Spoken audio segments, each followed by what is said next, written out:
Hi hello friends, ಎಲ್ಲರಿಗೂ ಮಂಗಳ ಪಾಕಶಾಲೆಗೆ ಸ್ವಾಗತ. ಬನ್ನಿ, ನಾನಿವತ್ತು ಈಸಿಯಾಗಿ ಮಾಡ್ಕೊಳ್ಳುವಂತಹ ರೆಸಿಪಿನ ಮಾಡಿ ತೋರಿಸ್ತೀನಿ.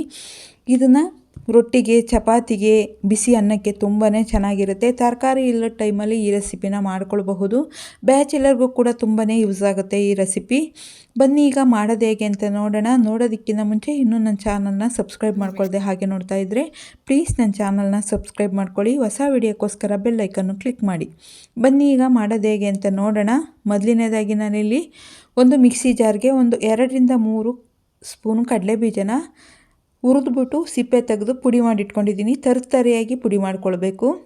ಒಂದು ಮಿಕ್ಸಿಂಗ್ ಬೌಲ್ನ ತಗೊಂಡು ಒಂದು 2 ಈರುಳ್ಳಿನ ಕಟ್ ಮಾಡಿ ಸೇರಿಸ್ಕೊಳ್ತಾ ಇದ್ದೀನಿ. 1 ಕ್ಯಾಪ್ಸಿಕಮ್ನ ಕಟ್ ಮಾಡಿ ಸೇರಿಸ್ಕೊಳ್ತಾ ಇದ್ದೀನಿ. 1 ಸ್ಪೂನು ಅಚ್ಕಾರದ ಪುಡಿ, 1 spoon garam masala, 1 spoon ಜೀರೆ powder, 1 spoon sambar ಪುಡಿನ ಸೇರಿಸ್ಕೊಂಡಿದ್ದೀನಿ. ಅದಾದಮೇಲೆ ನಾನಿಲ್ಲಿ ತರಿಯಾಗಿ ರುಬ್ಬಿಟ್ಕೊಂಡಿರೋ ಶೇಂಗಾ ಬೀಜನ ಸೇರಿಸ್ಕೊಳ್ತಾ ಇದ್ದೀನಿ.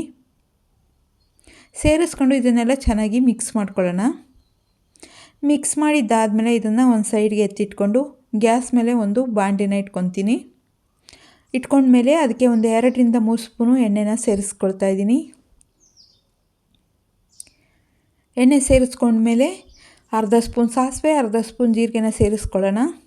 ಸಾಸಿವೆ ಜೀರಿಗೆ ಚೆನ್ನಾಗಿ ಚಟಪಟ ಆದಮೇಲೆ ಒಂದು 6ರಿಂದ 7 ಬೆಳ್ಳುಳ್ಳಿ ಎಲೆನ ಸಿಪ್ಪೆ ತೆಗೆದು ಕಟ್ ಮಾಡಿ ಸೇರಿಸ್ಕೊಳ್ತಾ ಇದ್ದೀನಿ. ಒಂದು 4ರಿಂದ 5 ಹಸಿರು ಮೆಣಸಿನಕಾಯಿನ ಸೇರಿಸ್ಕೊಂಡಿದ್ದೀನಿ, ಉದ್ದುದ್ದಕ್ಕೆ ಕಟ್ ಮಾಡಿ. ಒಂದು ಸ್ವಲ್ಪ ಕರಿಬೇವನ್ನ ಸೇರಿಸ್ಕೊಂಡಿದ್ದೀನಿ. ಇದೆಲ್ಲದನ್ನೂ ಚೆನ್ನಾಗಿ ಫ್ರೈ ಮಾಡ್ಕೊಳ್ಳೋಣ. ಮೆಣಸಿನಕಾಯಿ ಒಂದು ಸ್ವಲ್ಪ ಫ್ರೈ ಆದಮೇಲೆ ನಾನಿಲ್ಲಿ ಮಿಕ್ಸ್ ಮಾಡಿ ಇಟ್ಕೊಂಡಿರೋದನ್ನೆಲ್ಲ ಸೇರಿಸ್ಕೊಳ್ತಾ ಇದ್ದೀನಿ.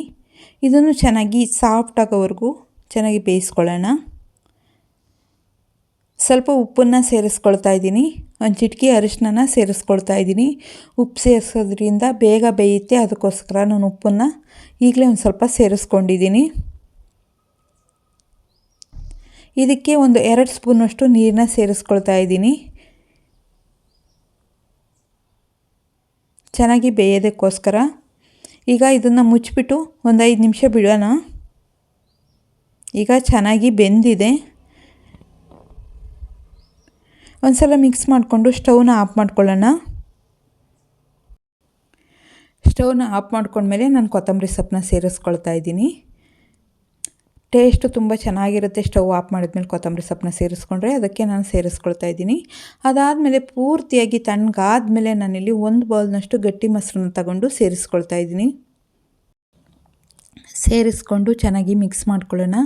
ಮಿಕ್ಸ್ ಮಾಡ್ಕೊಂಡಿದ್ದಾದಮೇಲೆ ನಾನು ಇದನ್ನು ಸರ್ವ್ ಮಾಡ್ಕೊಳ್ತಾ ಇದ್ದೀನಿ.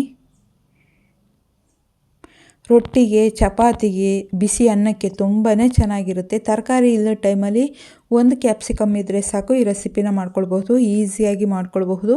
ಬ್ಯಾಚುಲರ್ಗೂ ಕೂಡ ತುಂಬಾ ಸುಲಭವಾಗಿ ರೆಸಿಪಿನ ಮಾಡ್ಕೊಳ್ಬಹುದು. ನಾನು ಮಾಡಿರೋ ರೆಸಿಪಿ ದಹಿ ಶಿಂಬ್ಲಾ ಮಿರ್ಚಿ ರೆಸಿಪಿ ಅಂತ. ನಿಮಗೇನಾದರೂ ಈ ವಿಡಿಯೋ ಇಷ್ಟ ಆಯಿತು ಅಂದರೆ ಪ್ಲೀಸ್ ಒಂದು ಲೈಕ್ ಮಾಡಿ, ಶೇರ್ ಮಾಡಿ, ಸಬ್ಸ್ಕ್ರೈಬ್ ಮಾಡಿ. ಹೊಸ ವಿಡಿಯೋಕ್ಕೋಸ್ಕರ ಬೆಲ್ ಐಕನ್ನು ಕ್ಲಿಕ್ ಮಾಡಿ. ಯಾರ್ಯಾರು ವಿಡಿಯೋ ನೋಡಿದ್ದೀರೋ ಅವ್ರಿಗೆಲ್ಲ ಧನ್ಯವಾದಗಳು.